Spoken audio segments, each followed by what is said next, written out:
Assalamualaikum warahmatullahi wabarakatuh. Alhamdulillahi wahdah, wassalatu wassalamu ala man la nabiyya ba'dah, amma ba'd. Yang saya hormati seluruh jajaran PCM Balen, bapak-bapak dan ibu-ibu sekalian, jamaah Ahad pagi ketarjian PCM Balen yang dimuliakan Allah. Alhamdulillah, pada kesempatan ini kita masih diberikan oleh Allah Subhanahu wa taala nikmat yang berupa kesehatan dan kesempatan, sehingga kita masih bisa mengikuti kajian ketarjian dalam keadaan sehat walafiat. Salawat dan salam semoga tetap terlimpahkan kepada junjungan kita Nabiullah Muhammad sallallahu alaihi wasallam, keluarganya, sahabatnya, dan seluruh orang yang mengikuti sunnahnya sampai hari kiamat. Jamaah sekalian yang dimuliakan Allah, insyaallah pada pagi hari ini kita akan mengangkat sebuah topik, yaitu tahlilan antara mazhab Syafi'i dan tarjih Muhammadiyah. Yang pertama, kenapa kok topik ini kita coba angkat? Di antara jawabannya karena tahlilan itu menjadi rangkaian dari Kitabul Janazah atau topik yang ada dalam Kitabul Janazah yang dulu pernah kita bahas. Pada pertemuan lalu kita baru selesai dalam pembahasan talqinul mayyit, yaitu hukum mentalkin mayat. Nah, sehingga topik ini masih relevan dengan topik-topik sebelumnya. Kemudian yang kedua, ini alasan yang cukup menarik. Ada sebuah acara acara yang berkaitan dengan 1 abad NU yang juga diselenggarakan oleh PAN. Nama acaranya Simposium Nasional 1 Abad NU yang sudah terjadi hari Sabtu tanggal 18 bulan 2 2023. Di sana menghadirkan beberapa narasumber, di antaranya seorang ustadz yang cukup terkenal di Muhammadiyah dan juga di luar Muhammadiyah, dan sekarang menjadi wakil ketua satu majelis tabligh, yaitu Ustadz Adi Hidayat. Dalam simposium tersebut, Adi Hidayat mencoba mengangkat 2 topik yang sebenarnya berkaitan dengan fikih mengenai perbedaan antara NU dan Muhammadiyah. Ada 2 perbedaan di Muhammadiyah dan NU, dan ini ya menjadi politik identitas gitu. Yang pertama kunut, yang kedua tahlilan. Ya tentu nggak bisa kita bahas semuanya ya, tapi kita ambil yang tahlilan. Di situ Ustadz Adi Hidayat mengatakan bahwasanya dalam pandangan NU dan Muhammadiyah, tahlilan itu di kalangan elit atau di kalangan ulama itu sudah selesai. Tapi yang menjadi masalah pemahaman tahlilan di akar bawah itu. Ya, beliau menyontohkan bahwasanya Kiai Haji Ahmad Dahlan ketika beliau hidup, beliau sempat mengkritik tahlilan. Tapi yang dikritik oleh Mbah Yai Ahmad Dahlan itu bukan esensi tahlilannya, tetapi lebih pada bahwasanya tahlilan itu ibadah yang memberatkan. Karena orang melakukan tahlilan setelah pasca kematian itu terkadang harus mengutang-utang ketika tidak punya modal. Itu yang dikritik oleh Mbah Yai Ahmad Dahlan. Artinya kritiknya itu dari sisi sosial, bahwasanya tahlilan itu terlalu memberatkan, atau dari sisi ekonomi gitu. Itu yang dikritik oleh Mbah Yai Ahmad Dahlan. Tapi bukan pada substansi tahlilannya gitu. Oke. Itu nanti yang kita akan coba telusuri ya, apakah betul Mbah Yai Ahmad Dahlan itu hanya mengkritik tahlilan dari sisi memberatkan, bahwasanya orang yang mau melakukan tahlilan itu terpaksa harus mengutang-utang itu, tapi bukan mengkritik pada substansi tahlilannya itu. Ya contoh sederhananya Bapak dan Ibu mungkin nanti bisa dipahami ya. Ketika ada orang mau melakukan ibadah haji, ibadah haji itu secara substansi tidak pernah dipermasalahkan dan menjadi kewajiban bagi orang yang memiliki istitoah kemampuan untuk melakukan ibadah haji, dan ibadah haji itu ruknun min arkanil Islam, salah satu dari rukun Islam. Tapi ketika ada orang yang mau melakukan haji kemudian semua hartanya itu dijual, misalnya kalau kita semua sawahnya itu dijual supaya memiliki kemampuan finansial berangkat ke Mekah. Dengan menjual banyak sawah itu ya tentu dia bisa melakukan haji. Tapi yang menjadi masalah bagaimana nanti setelah melakukan haji, apa yang dimakan. Itu yang dikritikan bukan pada hajinya, tapi apa? Nah, pada sisi bagaimana dia tadi punya aset yang banyak, punya sawah, kemudian dijual semuanya untuk melakukan haji. Jadi kritik Mbah Yai Ahmad Dahlan, ketika Mbah Yai Ahmad Dahlan mengkritik tahlilan, itu bukan pada substansi tahlilan, tapi tahlilan itu ibadah yang butuh modal. Ketika orang mau melakukan tahlilan nggak punya modal, harus menghutang-hutang atau memakai tirkah, yang mana orang yang meninggal tadi punya anak yatim, atau misalnya dia punya hutang, ahli warisnya tidak menggunakan harta yang ditinggalkan untuk apa? Menyaur hutangnya, tetapi justru dipakai untuk tahlilan. Ya, kira-kira semacam itu ya. Itu apa yang disimpulkan. Kemudian yang kedua, ini juga menarik ya. Istilah tahlilan, meskipun nanti kita akan bahas secara detail ya. Kalau di Muhammadiyah itu pakainya tahlilun. Jadi dibaca apa? Dibaca marfu.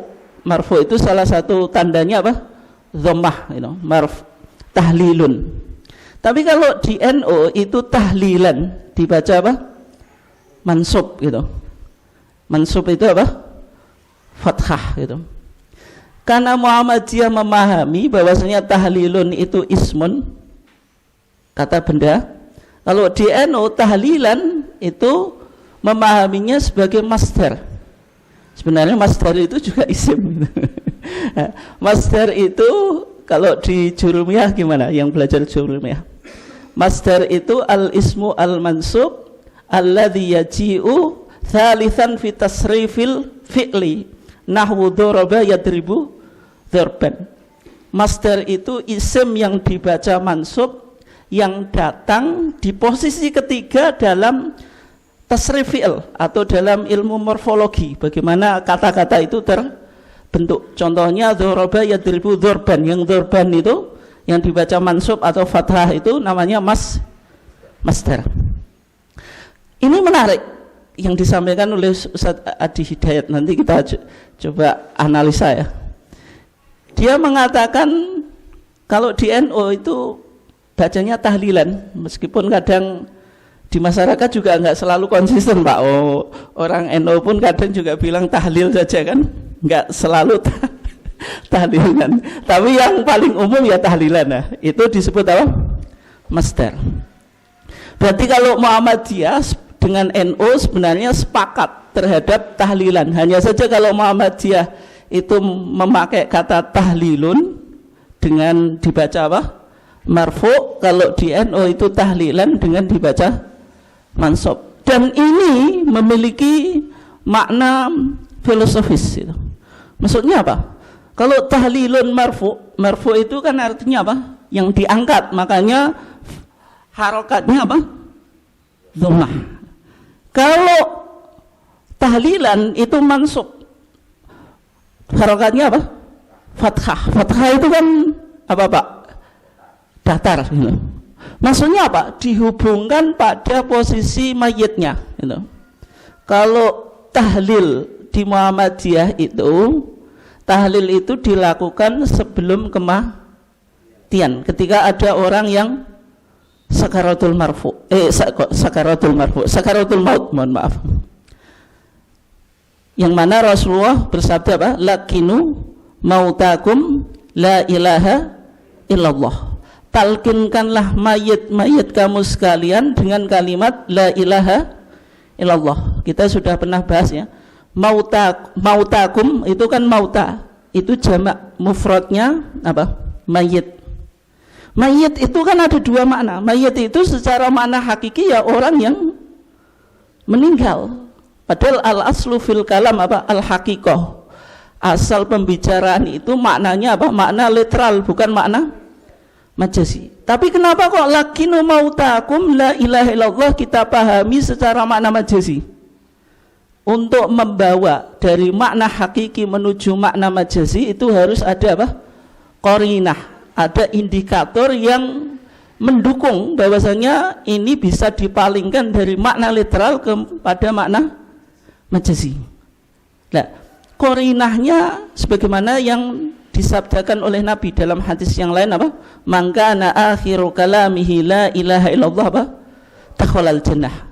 Sehingga mayoritas ulama memahami lakinu mautakum la ilaha illallah itu man hadarahul maut, orang yang mau kedatangan kematian.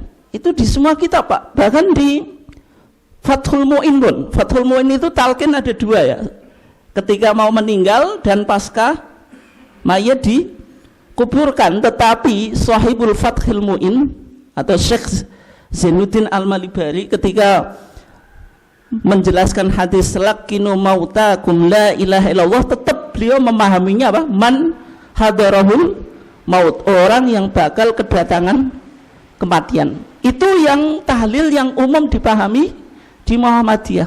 Tahlilun dibaca marfu, artinya ketika apa? Ketika roh itu diangkat. Makanya marfu yang diangkat itu apa? Rohnya. Makanya tahlilan itu dilakukan sebelum kematian, ketika nyawa itu mau diangkat gitu. Tapi kalau di NU tahlilan itu dibaca mansub. Kalau mansub itu kan datar aja, menggambarkan kalau mayit itu ditahlili ketika sudah dikuburkan. Tapi sebenarnya NU dan Muhammadiyah sama-sama apa? Sama tahlil. Tahlilan sama tahlilan. Meskipun ini ya namanya ini analisa, ini nggak selalu betul Pak. Ini kan bisa di satu sisi betul, satu sisi tidak mutlak kebenarannya gitu. Oke, coba kita bahas. Yang pertama tadi, apakah betul Mbah Yai Ahmad Dahlan ketika dulu mengkritik tahlilan itu hanya dari sisi ekonomi atau dari sisi sosial, bahwasanya orang yang melakukan tahlilan itu harus mengeluarkan dana yang cukup besar sehingga namanya ibadah tidak boleh memberatkan. Artinya Mbah Yai Ahmad Dahlan belum mengkritik dari sisi teologisnya atau substansi tahlilan itu betul-betul ibadah atau tidak. Ada sebuah buku ya, buku ini penting untuk dimiliki Pak, yang ditulis oleh Kiai Haji Raden Hajid. Bukunya kecil, namanya Pelajaran Kiai Haji Ahmad Dahlan. Kenapa kok buku ini penting? Karena buku ini ditulis oleh Kiai Haji Raden Hajid. Beliau adalah murid termudanya Mbah Yai Ahmad Dahlan. Mbah Yai Ahmad Dahlan itu kan tidak meninggalkan karya tulis, karena beliau lebih terkenal sebagai man of action, lebih pada tataran aksi, membentuk apa kader atau ta'lifu rijal, membentuk apa generasi penerus. Berbeda dengan Mbah Hasyim Asy'ari yang memiliki cukup banyak karya tulis. Tetapi bukan berarti pemikiran Mbah Yai Ahmad Dahlan itu tidak terdokumentasi. Yang salah satu buku yang mendokumentasikan pemikiran Mbah Yai Ahmad Dahlan adalah bukunya Kiai Haji Raden Hajid yang namanya Pelajaran Kiai Haji Ahmad Dahlan. Sehingga buku ini penting untuk menelusuri bagaimana pemikiran Mbah Yai Ahmad Dahlan pada saat beliau hidup. Artinya Raden Hajid ini saksi hidup yang bisa mendokumentasikan dan merekod apa yang menjadi pemikiran-pemikiran Mbah Yai Ahmad Dahlan. Di halaman 101 Pak, Kiai Hajid itu menyebutkan ada 12 item bid'ah yang berhasil diberantas oleh Mbah Yai Ahmad Dahlan. Di poin atau di item yang ketiga, beliau mengatakan ketika ada orang yang meninggal, selamatan 3 hari, baca tahlil tiap-tiap malam sampai 7 hari, selamatan 40, 100, 1000 atau nyewu, dan haul. Haul itu ulang tahun kematian, dengan bacaan tahlil di muka jenazah dengan lagu dan suara keras. Artinya menurut Kiai Haji Raden Hajid, kalau kita lihat bahasanya itu Mbah Yai Ahmad Dahlan berhasil memberantas bid'ah gitu. Bahasanya memang pakai bid'ah, meskipun sekarang kalau kita baca di fatwa dan putusan tarjih itu tidak pernah memakai kata bid'ah. Ada sih di beberapa tempat, tapi secara umum tidak pernah pakai kata bid'ah. Paling kalau di Muhammadiyah hanya masalah ini tidak ditemukan dalilnya, yaitu menghindari kata-kata yang apa? Yang sensitif gitu, menyerang kelompok yang lain gitu. Tapi di sini beliau mengatakan tadi telung dino, pitung dino, matang puloi, nyewu, nyatusi nyewu, hol, itu termasuk bid'ah yang diberantas oleh Mbah Yai Ahmad. Sehingga itu masih butuh analisa. Bisa jadi Mbah Yai Ahmad Dahlan awal-awalnya melihat tahlilan itu pada sisi, maksudnya mengkritik tahlilan itu pada sisi bahwasanya ini ibadah yang memberatkan. Kemudian ketika itu kan tentu melakukan kajian, apakah betul tahlilan yang sudah menjadi tradisi di masyarakat itu betul-betul bagian yang integral dari agama, artinya memiliki landasan syar'i yang jelas atau tidak. Bisa jadi awalnya hanya mengkritik pada hal yang memberatkan di dalam tahlilan, kemudian dikaji pada substansinya. Tapi kalau kesimpulan Kiai Haji Raden Hajid, ya berarti apa tadi? Dianggap ini bid'ah dan diberantas oleh Mbah Yai Ahmad Dahlan. Okay. Nanti kita akan sampai pada kesimpulan, karena tentu kita hubungkan bagaimana kitab-kitab yang dibaca oleh Mbah Yai Ahmad Dahlan, terutama kitab-kitab mazhab Syafi'i. Ketika bicara makan-makan pasca kematian itu, bagaimana keterangan kitab-kitab Syafi'iyah. Bapak dan Ibu sekalian yang dimuliakan Allah, kalau kita coba definisikan apa sebenarnya tahlil itu, kemudian tahlilan ya, tapi yang jelas bukan kayak guyonan itu Pak ya. Kalau tahlil kemudian menjadi tahlilan, pasar sama pasaran gitu. Kalau tahlil itu betulan, kalau tahlilan dolanan, bukan semacam itu ya. Itu selemetan di masyarakat ya, meskipun terkadang oh ya betul ya, masuk akal tapi masuk akal bagi yang sepakat kalau nggak ada tahlilan gitu. Bukan semacam itu ya. Ya, tahlil itu sebenarnya kan kata dari bahasa Arab di Indonesia, karena menyerap beberapa kata dari kata asing sehingga tahlil itu diserap menjadi bahasa Indonesia. Tahlil kemudian kalau ditambahi akhiran an, ya maknanya disebut tahlilan.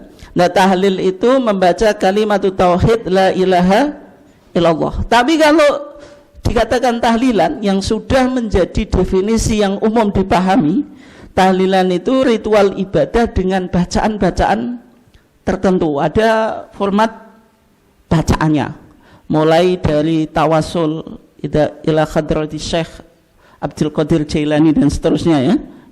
Kemudian ada waktu-waktu tertentu, misalnya malam Jumat, kemudian pasca kematian tadi telung dinani, mitung dinani, matang puluh dinani, nyantusinya wuni dan seterusnya. Ini yang disebut apa? Tahlilan. Oke. Nah, kemudian kalau kita lihat di fatwa tarjih, ketika ada pertanyaan yang diajukan kepada majelis tarjih, sebenarnya pandangan Muhammadiyah terhadap tahlilan itu bagaimana? Maka jawaban majelis tarjih, kalau yang dimaksud tahlil itu adalah bacaan kalimat tauhid la ilaha illallah, maka sebenarnya Muhammadiyah tidak pernah mempersoalkan, bahkan menganjurkan untuk dibaca, sebagaimana keterangan yang ada di dalam Al-Quran dan hadis. Misalnya Allah Subhanahu wa taala berfirman, ya ayyuhalladzina amanu dzkurullaha dzikran katsira. Kata la ilaha illallah itu kan termasuk zikir. Ketika kita baca sebanyak-banyaknya, itu perintah dari Al-Quran supaya kita apa? Udkurullaha dzikran katsira. Kemudian kalimat la ilaha illallah dalam banyak hadis juga dijelaskan memiliki beberapa keutamaan. Salah satu keutamaannya yang dikutip di dalam fatwa tarjih, Nabi Muhammad SAW bersabda, fa innallaha qad harrama 'alan nar. Sesungguhnya Allah telah mengharamkan atas neraka man, orang qala yang mengucapkan la ilaha illallah, mengucapkan kalimat tauhid la ilaha illallah, yabtaghi bidzalika wajhallah, yang ia mengharap dengan kalimat itu keridhaan Allah. Kemudian masih banyak ya hadis-hadis yang berbicara tentang keutamaan la ilaha illallah. Kemudian bagaimana fatwa tarjih menjawab tentang tahlilan pasca kematian, yaitu tahlilan yang biasanya dilakukan tadi hari-harinya sampai hari 7 hari, 40 hari. Maka di sana dikatakan tidak dijumpai oleh Muhammadiyah, sehingga Muhammadiyah tidak mengamalkan hal itu. Yang dijumpai kalau kita telah hadis dengan dasar pengamalan agama, man amila amalan laisa alaihi amruna fahuwa raddun. Ini kan majelis tarjih coba menghindari kata-kata yang sensitif. Artinya hanya khawatir kalau kita melakukan tahlilan itu masuk dalam hadis man amila amalan laisa alaihi amruna fahuwa raddun, atau man ahdatsa fi amrina hada ma laisa minhu fahuwa raddun itu. Nah, kemudian di fatwa berikutnya Pak, majelis tarjih menjelaskan bahwasanya tahlilan itu sebagaimana dilakukan oleh pemeluk agama Hindu. Saya potong poinnya saja. Maksudnya apa? Tradisi selamatan pasca kematian itu sebenarnya apa? Menjadi tradisi agama Hindu. Yang mana agama di Nusantara ini kan dinamisme, animisme, dinamisme. Kemudian masuk agama dari India, Hindu, kemudian disusul Buddha, kemudian disusul Islam. Ketika Islam masuk, maka dakwah yang dilakukan oleh Wali Songo itu sebenarnya dalam kajian budaya itu kan lebih alkulturasi daripada apa? Asimilasi. Kalau alkulturasi itu kan bertemunya dua budaya, dia tidak saling menghabisi. Tapi kalau asimilasi, budaya yang baru menghabisi budaya yang lama. Tapi yang menjadi problem alkulturasi ini nanti akan memunculkan paham sinkretisme, sebuah anggapan bahwasanya dua budaya atau dua keyakinan itu sama-sama benar gitu. Sehingga muncul Islam ke Jawen, tradisi Jawa betul, tradisi Islam betul. Ya memberikan sesajen kepada pepohonan, kemudian juga apa? Melakukan ibadah sebagaimana umat Islam, ya sholat dan yang lainnya, kan gitu. Ini apa? Bahaya paham sinkretisme. Dan di dalam fatwa majelis tarjih, di samping dijelaskan bahwasanya ini apa? Warisan budaya atau agama Hindu, melihat pada tahlilan itu yang tadi mengeluarkan banyak biaya yang besar. Terkadang harus pinjam kepada tetangga atau atau kepada keluarga dan seterusnya ya, atau saudara dan seterusnya ya. Sehingga terkesan tabdzir, yaitu berbuat mubadir. Karena menghabiskan dana yang cukup banyak, kemudian juga kadang berkatnya nggak kemakan semuanya itu. Ya. Nah, kemudian tadi kalau ada pemahaman yang mengarah pada sinkretisme, dua-duanya betul gitu. Hindu betul, Islam betul. Itu ternyata ketika turun ayat ya ayyuhalladzina amanu dukhulu fisilmi kafah, wahai orang-orang yang beriman masuklah kamu dalam Islam kafatan, secara totalitas. Ini sababun nuzulnya Pak, menarik. Karena ada seorang sahabat namanya Abdullah bin Salam. Ini kan backgroundnya dari Yahudi. Orang Yahudi itu mengkultuskan dan mengagungkan Sabat. Sabat itu hari Sabtu. Karena dalam Sifru Takwin atau The Book of Genesis, kitab kejadian dari Taurat, itu dijelaskan setelah Allah menciptakan alam semesta ini, langit, bumi dan seterusnya, itu Allah istirahat di hari Sabtu. Sehingga orang Yahudi itu ketika sudah masuk hari Sabtu tidak boleh melakukan aktivitas apapun, termasuk masak, termasuk menyalakan lilin, itu nggak boleh. Jadi lilin itu sudah dinyalakan sebelum masuk hari Sabat. Nah, sehingga Abdullah bin Salam ketika sudah masuk Islam, karena di Madinah itu kan sudah ada komunitas Yahudi Pak atau Bu, sebelum Nabi hijrah ke Madinah, lebih tua daripada Islam kan, ya.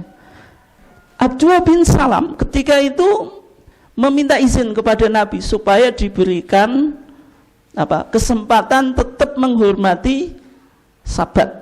Maka turunlah ya ayyuhalladzina amanu dkhulu fisilmi kafah. Bahwasanya orang-orang yang beriman itu disuruh masuk agama Islam secara totalitas.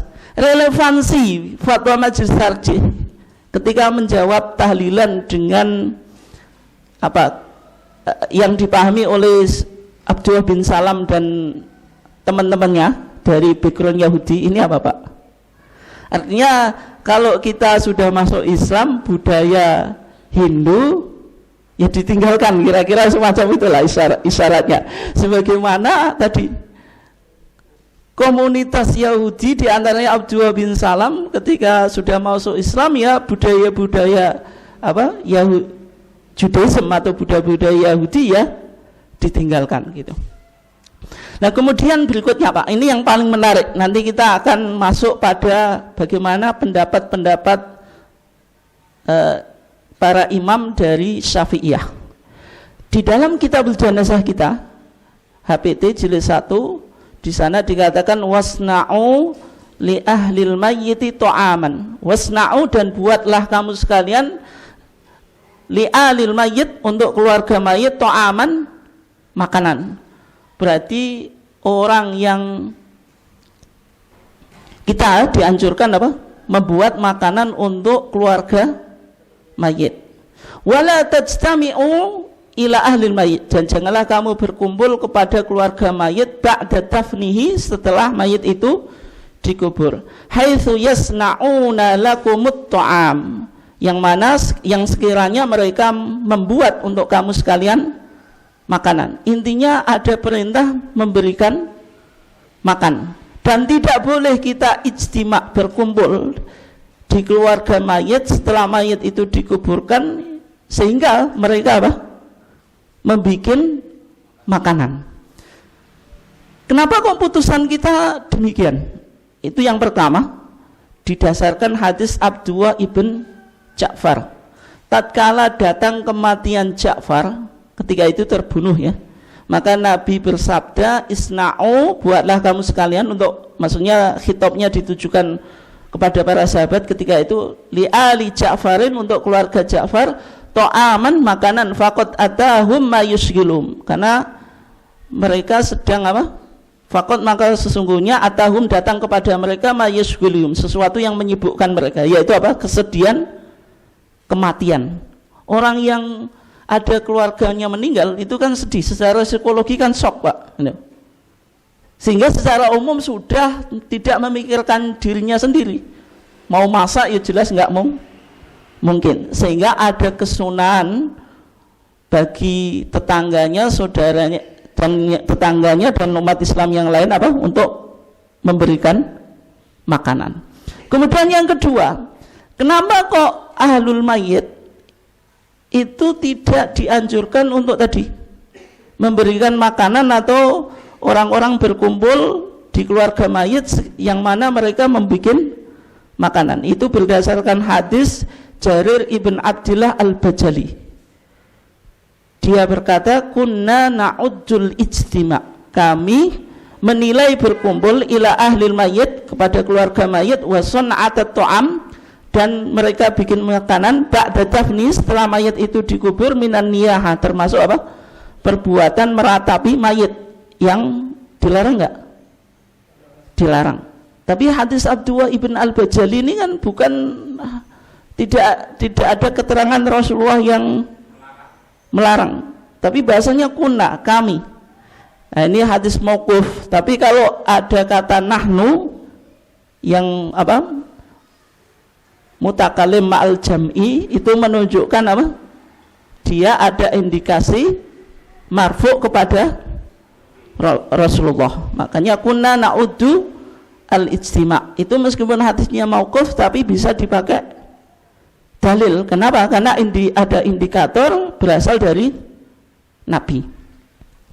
Apakah putusan tarjih kita ini janggal, Pak? Maksudnya apa? Janggal itu yang saya maksud nggak punya kesamaannya dengan pandangan madhab gitu. Atau Muhammadiyah berusaha untuk berbeda dari madhab-madhab yang sudah ada. Ternyata kalau kita coba cek, Pak, yang pertama kita awali dari kitab Irsyadul Ibad. Irsyadul Ibad itu ditulis oleh Syekh Zainuddin Al-Malibari. Ini kitab yang cukup terkenal, Pak. Sudah diterjemahkan, artinya di tradisi keilmuan Nusantara itu kitab Irsyadul Ibad itu apa? Cukup populer ya? Bahkan Gus Yahya PBNU itu sebelum melakukan peringatan 1 abad NU, Pak, itu khatamannya apa? Kitab Irsyadul Ibad. Nah, tradisi itu yang nggak ada di Muhammadiyah, Pak, saya kira. Event-event kita jarang dibumbui nuansa yang menjadi apa? Tradisi keilmuan gitu.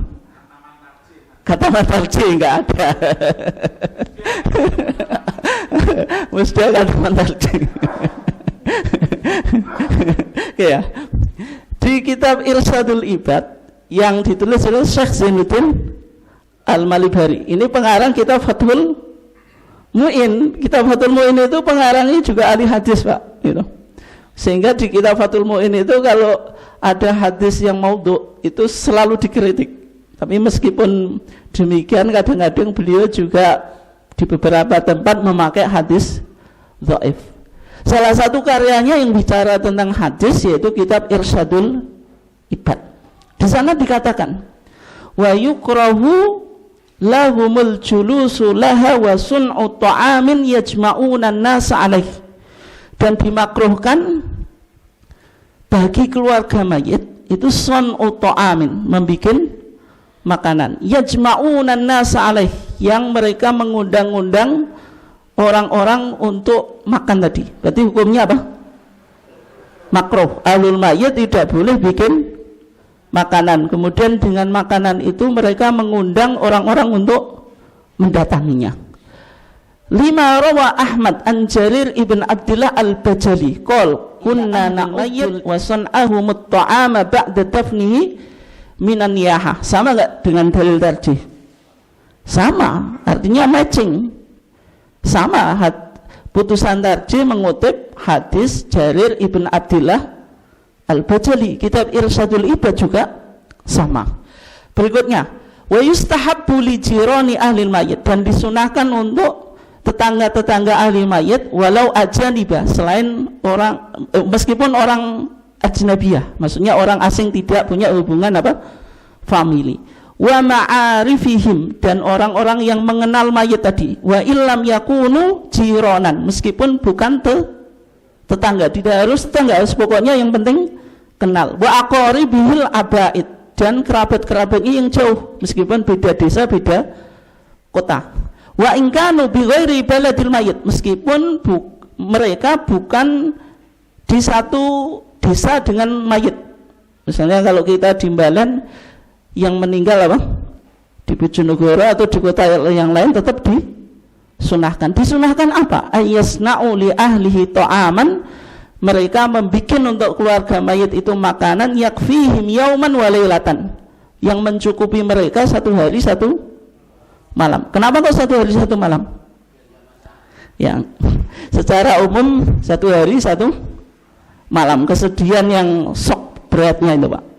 Meskipun dalam keterangan yang lain selama dia belum atau selama mereka belum bisa bikin makanan sebagaimana biasanya, tetap disunahkan memberikan makan. Yang keterangan yang kedua ini kan sama dengan hadis Ja'far tadi, yang mana Rasulullah bersabda isna'u li ali Ja'farin ta'aman faqad atahum mayusgilum. Artinya irsadul ibad dengan tarjih itu sama, poin yang disampaikan sama tadi,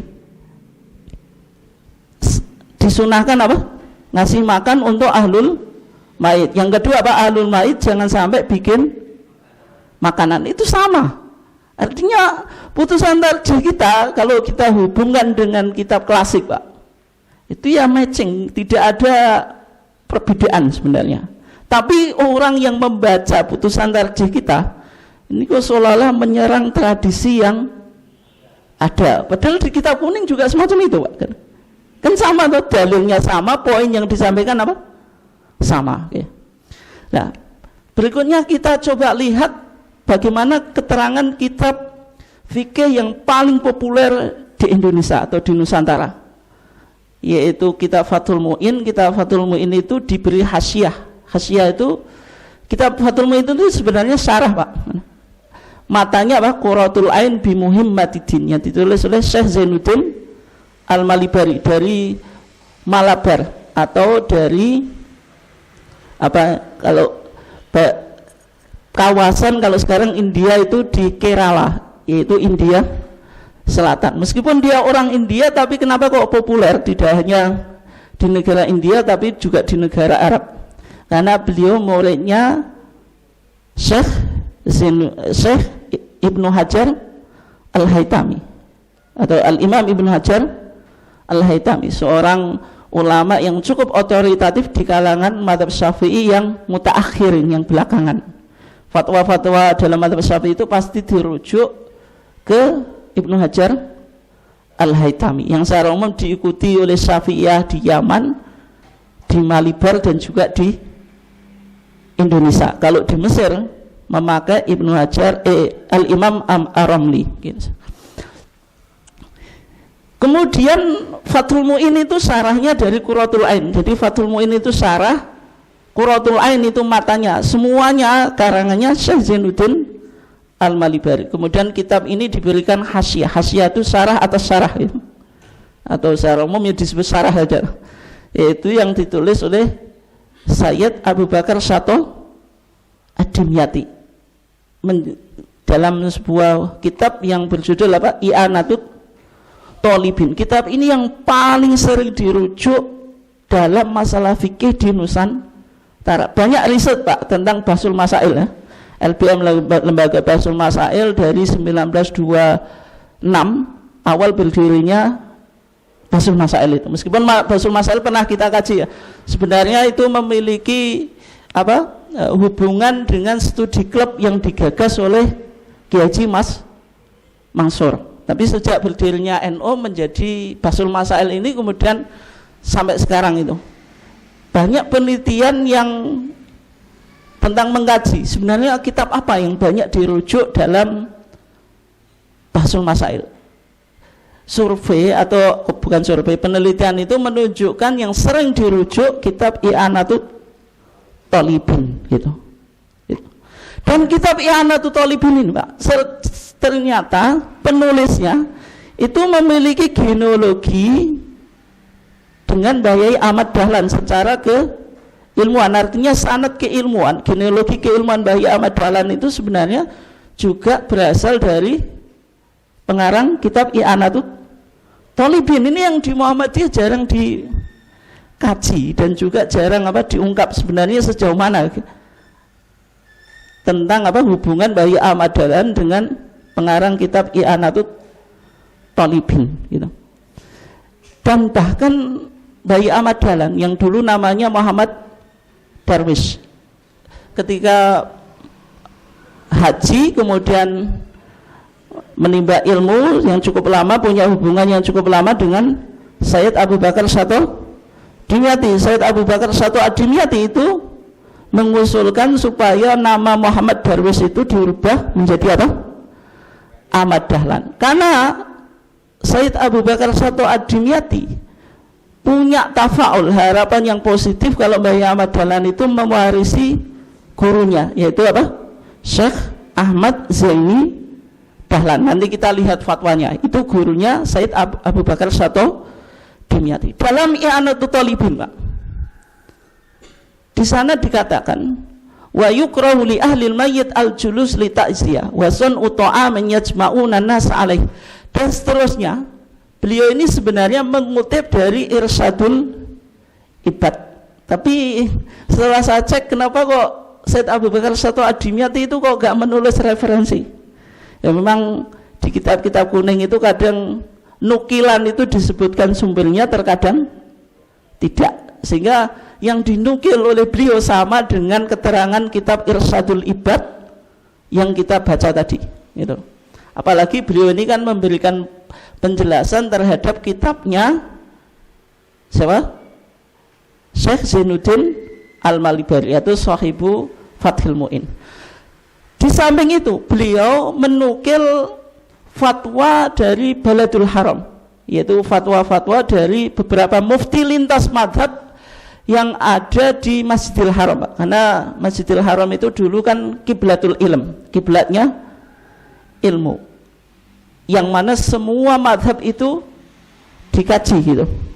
Dan di Haram itu kan kita yang di Nusantara ini tidak ada, Indonesia itu kan disebut Al-Jawiyin. Al-Jawiyin itu bukan Pulau Jawa saja, tapi semua orang Melayu ini disebut Jawiyin. Dan banyak ulama-ulama kita yang menjadi syekh di sana, kayak siapa?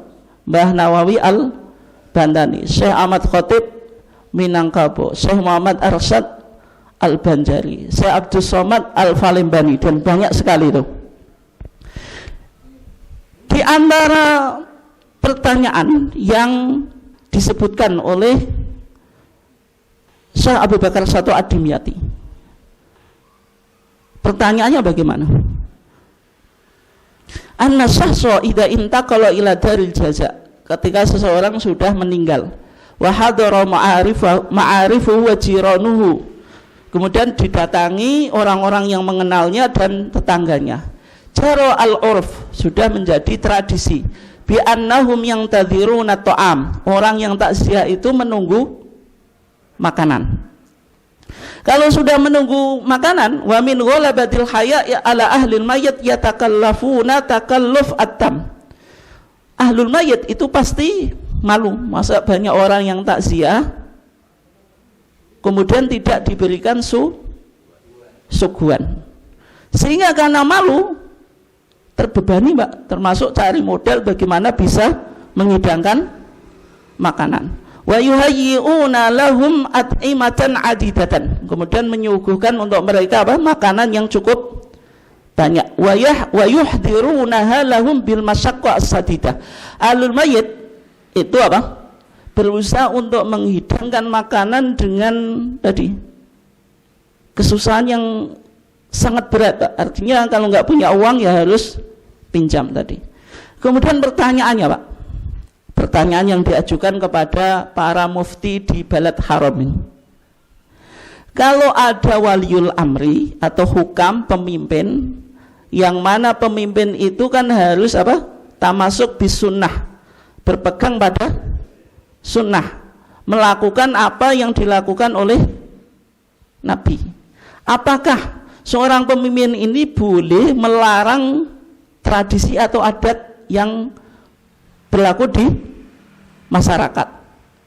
Bisa dipahami ya? Itu pertanyaannya. Kemudian jawabannya, ini jawabannya ya. Di sana dikatakan, ma yaf'aluhun nasu minal ijtima' inda ahlil mayyit wa sun'it ta'am, yang dilakukan oleh banyak orang pasca kematian apa? Berkumpul kemudian bikin makanan. Coba dikatakan apa? Minal bid'ah al munkarah, termasuk bid'ah yang diingkari. Alladzi yusabu ala man iha waliyul amri, yang diberi pahala karena mencegahnya. Siapa yang mencegahnya? Waliul amri, orang yang memiliki otoritas gitu. Nah, kemudian dikutip pendapatnya Ibnu Hajar Al-Haytami, yaitu syekhnya siapa? Gurunya Syekh Zainuddin Al-Malibari, pengarang kitab Fathul Mu'in, menulis kitab namanya Tuhfatul Muhtaj. Ini syarahnya Minhajut Talibin wa Umdatul Muftin, karangan Imam Nawawi, melahirkan banyak syarah, semuanya diakhiri dengan Muhtaj ya. Tuhfatul Muhtaj Ibnu Hajar Al-Haytami, Nihayatul Muhtaj Imam Romli, kemudian Mughnil Muhtaj Khatib Syirbini, semuanya ulama yang populer dalam madzhab Syafi'i, Pak. Kalau jenengan ngaji madzhab Syafi'i nggak tahu kitab-kitab ini ya belum ilmunya belum level atas. Itu namanya Tuhfatul Muhtaj li Syarhil Minhaj. Di sana dikatakan wa yusannu li ahli jirani ahlihi ay al-mayyit tahyi'atu ta'amin yusbi'uhum yaumahum wa lailahum. Semuanya intinya, karena intinya ini poinnya sama ya. Sama dengan yang kita baca tadi.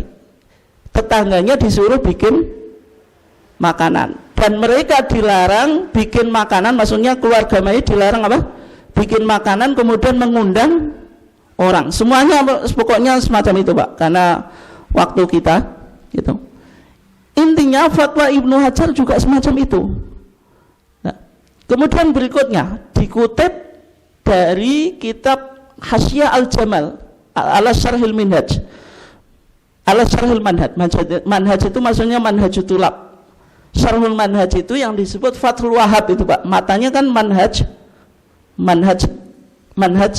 manhajut tulab yang ditulis oleh Syekhul Islam Zakaria Al-Ansari. Di sana dikatakan wa minal bid'ah al-munkarah wal makruh fi'luha ma yaf'aluhu an-nasu minal wahsya wal jam'i wal arba'in bal kullu dzalika haramun. Ini lebih menarik, Pak.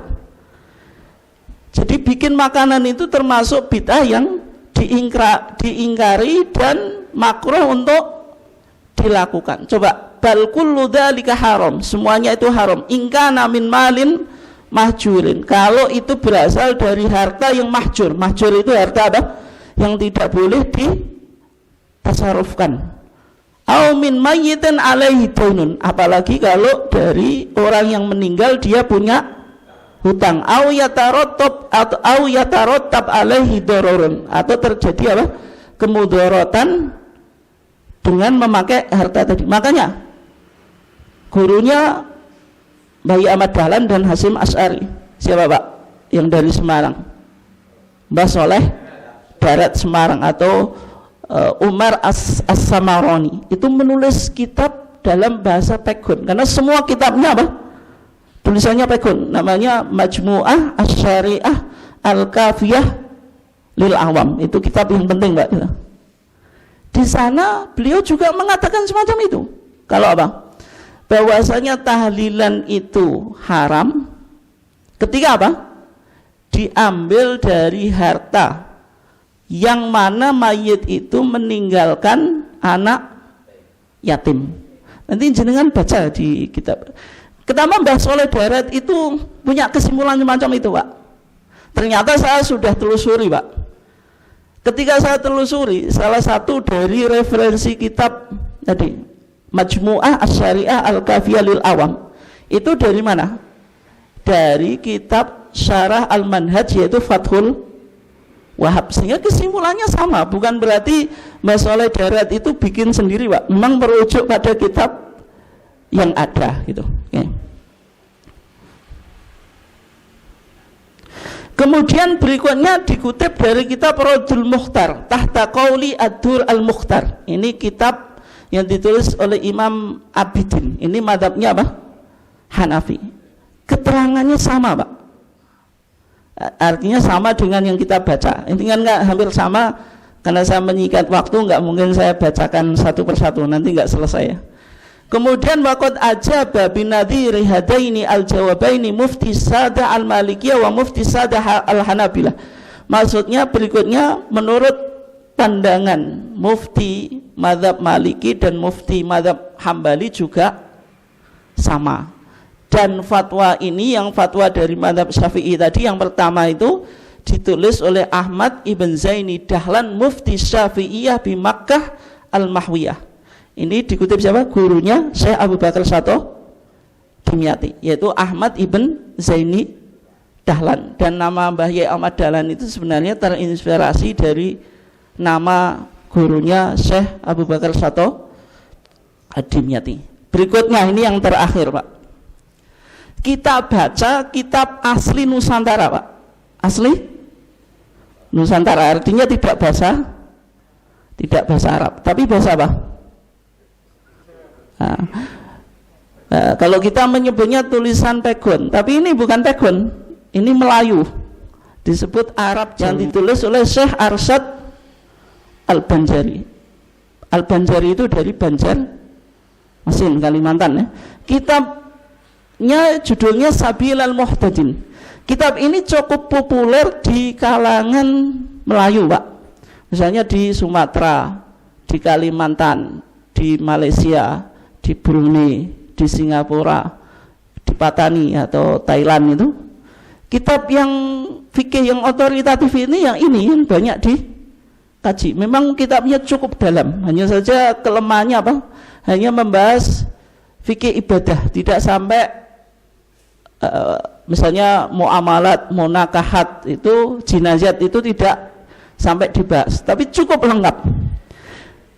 Tulisannya semacam ini, dan ini tulisan bahasa Indonesia, bahasa Melayu sebelum ada latinisasi, itu tulisannya apa? Arab. Makanya penting kita bisa baca biar tidak kehilangan sejarah. Tulisan Latin itu baru gitu. Jadi sebelumnya kita tulisannya apa? Arab. Bagaimana keterangannya? Ada yang bisa baca gak? Nggak, ini dan sunnah terus apa? Ya gimana itu? Ada yang bisa baca? Ini tulisan Melayu nih. Dan sunnah bagi segala isi kampung orang yang kematian. Dan sunnah bagi isi kampung orang yang kematian dan segala keluarganya, jikalau jauh sekalipun. Sama nggak dengan keterangan kitab-kitab yang kita baca di atas? Sama. Sunnah apa? Membawa makan makanan akan yang kematian. Memang ini bahasa Melayu, Pak Tebu. Jangan mungkin ngomong ini bahasa ini kok bulet. Memang asli bahasa kita semacam ini. Kalau bahasa Indonesia itu kan sudah apa, Pak? Sudah disempurnakan, sudah dilakukan apa perbaikan dan yang lainnya. Tapi asalnya dulu semacam ini ya. Membawa akan makanan akan yang kematian, sekedar cukup akan dia pada siang dan malam. Tadi yang mencukupi apa? Sehari semalam. Yakfihim yaumahum walailatahum. Atau selama ada mereka itu masyghul, atau selama mereka itu apa? Masyghul itu apa? Kalau bahasa Jawanya ketungkul atau sibuk, maksudnya enggak kober bikin masak itu. Dan hendaklah disenantiasakan atas mereka dengan makan supaya tidak dhaif. Maksudnya tetap dikasih makanan selama dia tidak apa? Bisa bikin makanan supaya tidak dhaif. Dhaif itu apa? Lemah sehingga jatuh sakit. Mereka itu dengan tiada makan. Kalau terlalu sedih nggak bisa bikin makanan kan nanti jatuh sakit. Ini hukumnya apa tadi? Sunnah. Berikutnya dan makruh. Dan makruh terus apa itu? Ada yang bisa baca? Dan makruh lagi bid'ah bagi yang kematian memperbuat makanan yang diserukan segala manusia akan memakan dia. Gimana maksudnya? Ini bahasanya jenengan itu.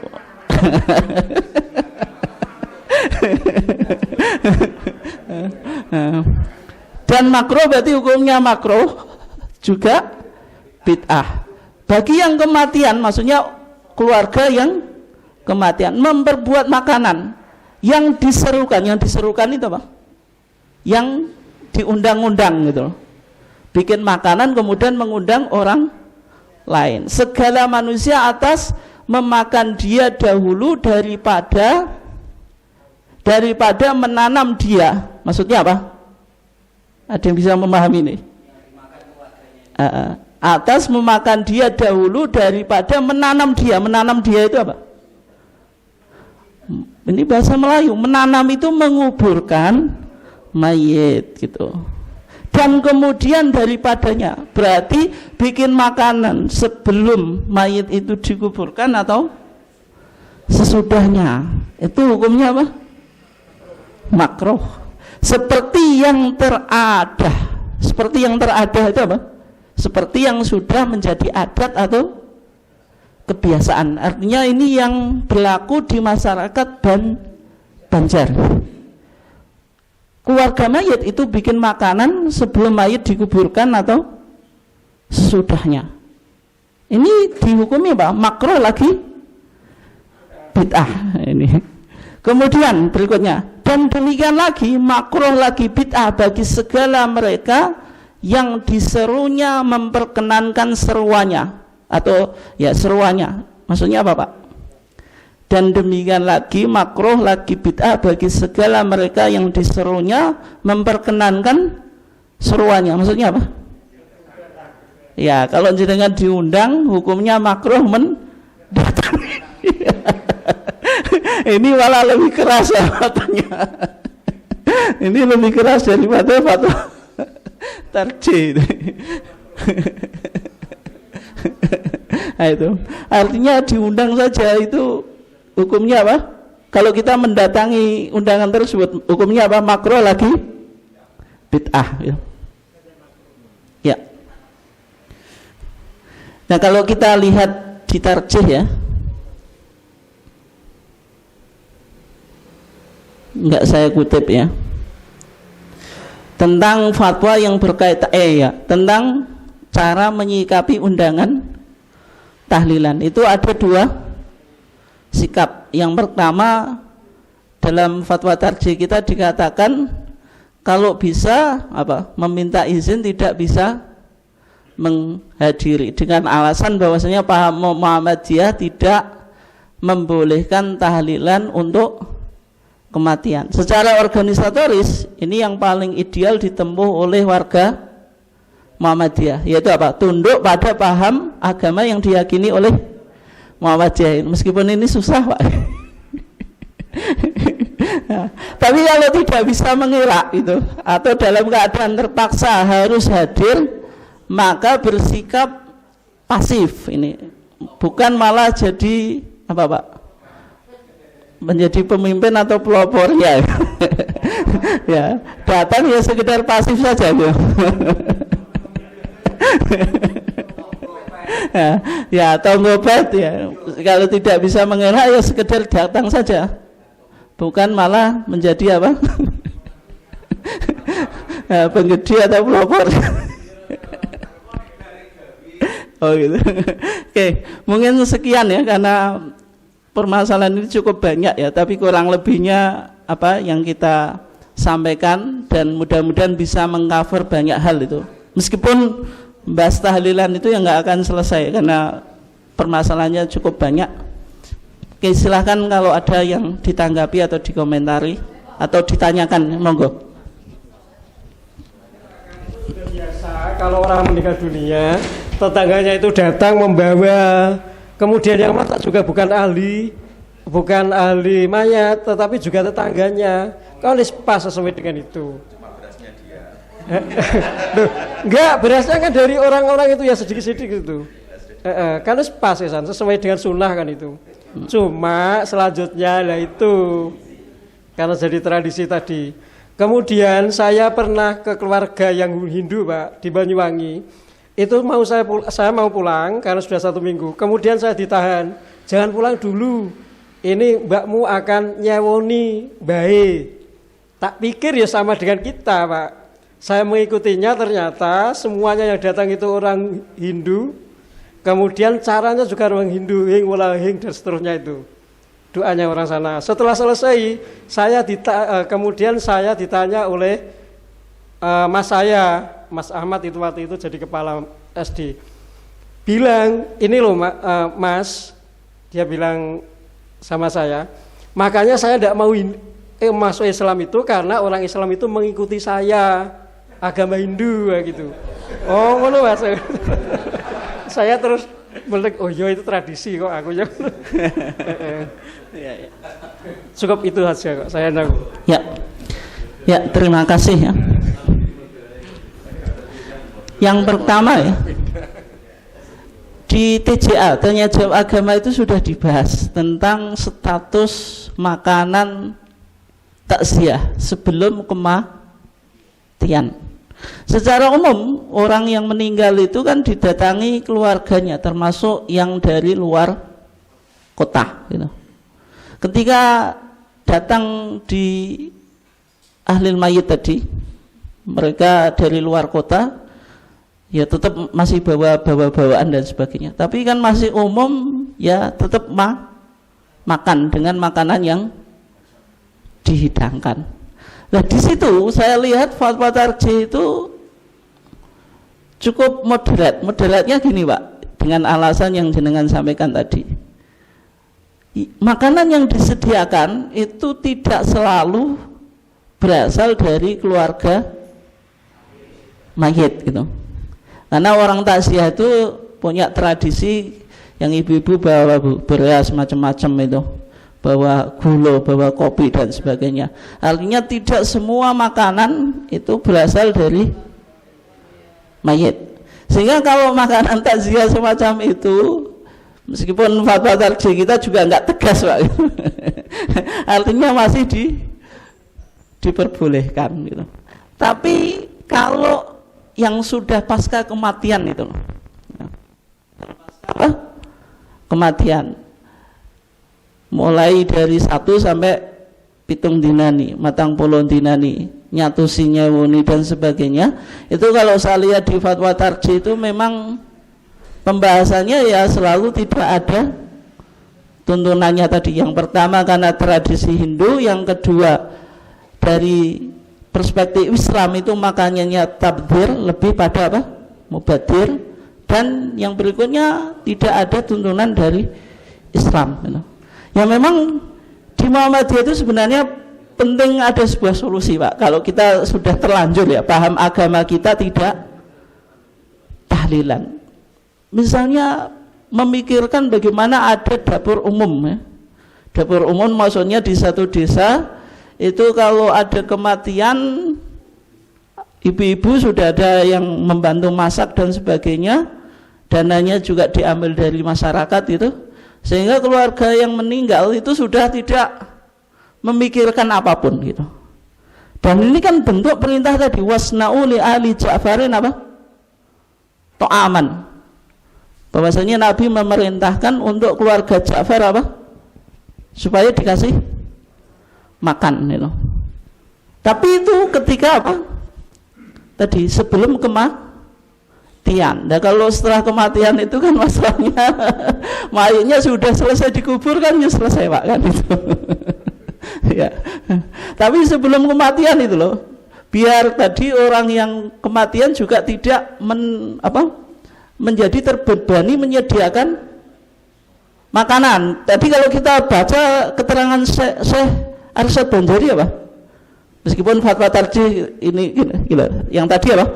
Membikin makanan, keluarga mayit bikin makanan itu tidak boleh sebelum mayit itu dikuburkan atau setelahnya, kan itu.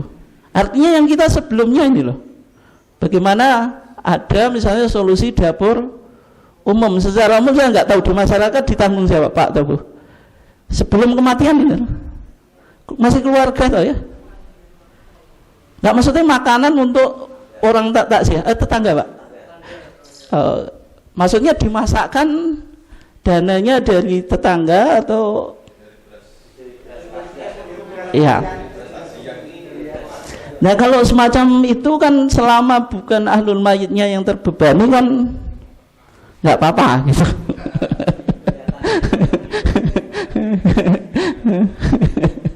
Oke. Kemudian yang kedua ya, yang kedua tradisi Hindu tadi. Memang di kitab-kitab Hindu Pak, saya sudah punya datanya di beberapa kitab Hindu, mulai dari Weda, itu macam-macam kan Weda, ada Ring Weda dan seterusnya, dan juga Upanishad. Memang ada keterangan-keterangan tentang tadi ritual pasca kematian. Makanya fatwa tarjih kita tadi kan mengawali bahwasanya itu tradisi Hindu.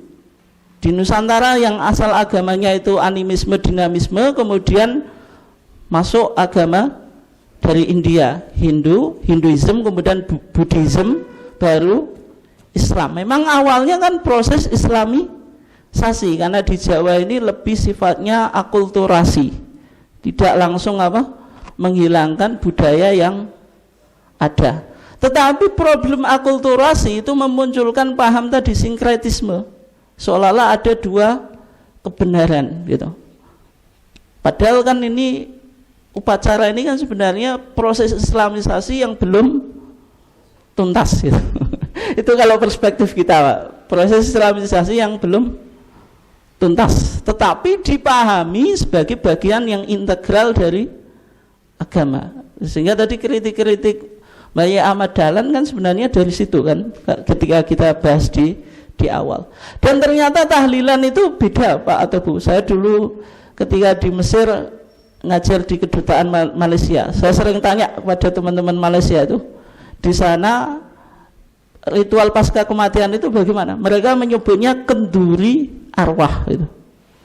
Namanya kenduri arwah. Itu dilakukan di masjid, bukan di rumahnya keluarga orang meninggal, di masjid atau di surau. Mereka menyebut musola itu kan surau gitu. Nah, dan dilakukan 3 hari, cuma 3 hari saja. Setelah itu sudah tidak ada. Dan yang menariknya di Mesir itu kan mazhabnya Syafi'i juga, mazhab yang dominan diikuti oleh penduduk Mesir. Meskipun juga banyak mazhab yang lain, tapi secara umum orang awam ya pasti mengikuti mazhab Syafi'i. Saya amati setelah orang meninggal itu juga nggak ada Pak, namanya tahlilan. Justru kitab Syafi'iyah bilang apa tadi? Lebih keras dari fatwa tarjih kita kan.